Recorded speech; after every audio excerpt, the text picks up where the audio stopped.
pinipindot. Okay, go. Okay, men. Pack lang natin siya dyan. Paano? O, sige. Ayan, patingin nga. Okay, nice. Gumagana. As in, bago lang kasi namin ito talaga binuksan. So, namin makita kung gumagana ba. Okay naman. Yun. Saan mo pinipindot? Okay. Okay, dyan pinipindot. Okay, go. Okay, men. Ng electric sander. Guys, 600 watts na siya. At 16,000 OPM speed. Kaya talagang pang heavy duty. Pwede siya sa metal, sa ceramic tile, sa wood. Pwede rin siya sa bato. Dati sa tools, isa sa pinagkakatiwalaan ko talaga ang ream. Kasi alam naman natin, pag ream talaga tumatagal at heavy duty.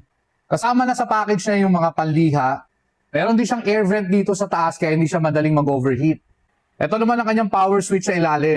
Ang nagustuhan ko dito, pag pinatakbo siya, hindi siya nanginginig ng sobra na nawawala yung balanse ko. Ang maganda dito, balanse pa rin siya habang ginagawa ko yung DIY ko. Madali lang naman siya ikabit. Ito yung panliha, ilalagay mo lang siya dito sa ilalim at